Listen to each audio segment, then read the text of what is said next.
Hey friends, it's Lori with Farmhouse Stencil Shop. I have this cow head that I think that I got at a yard sale for free, and I've had it for a long time. It used to have its tongue hanging out. I had my husband trim off the bottom of that, and I'm going to remove this wire hanger. I was going to throw this thing away, but then I saw my friend BobbieLynn at the Country Cowbell do a similar project, so she inspired me to not throw it away. And so I thought I'm going to clean it up and see what I can do with it. So now I'm going to use some flat black paint and I'm just going to give it a nice coat on the front and on the sides. I'm not going to paint the back. Once I'm done with that, I'm going to dry it well, and then I'm going to use my sander and go around the edges and sand it and distress it some. And next I'm going to use a beige color paint. I believe it was just acrylics that I used for this. And I'm going to give it a coat of paint. It is a little bit see-through, so I went back and I did a second coat over that.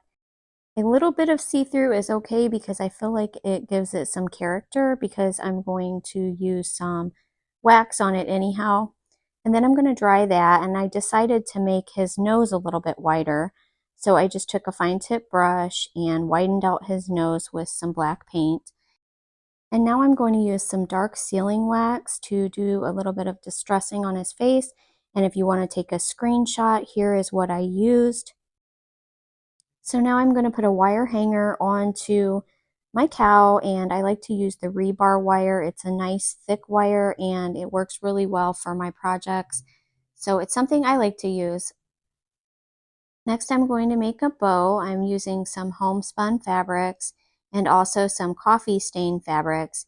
And I just picked some that I thought would make some nice country-ish colors. I thought it was fitting for a cow. And I'm adding some coffee stained muslin and just trimming it up a little bit. Anytime you're working with a rag bow, you just have to fiddle around with it and get it to where it looks pleasing to the eye. So once I'm done, I add some hot glue and I'm just sticking that down, and then I'm going to tie off a bow and trim it up some more. And after I'm done with that, I'm going to put that to the side, and I have these little wooden tags. I decided to write "Oh hello there" on my tag. I tried howdy and hey y'all, and I couldn't get my lettering to look okay, so I'm going with "oh hello there." So I make sure that that's dry because I did use a paint pen, and then I'm also distressing it. Next, I'm using some finishing wax to seal it, and then I decided to add some of my favorite greenery to the bow just to give it a little something extra. And then I'm finishing off the bow with a wooden button. I actually had a yellow wooden button. I don't know where that came from. And lastly, I am just attaching the ear tag, and that's pretty much it. I hope you like it. Thank you for watching.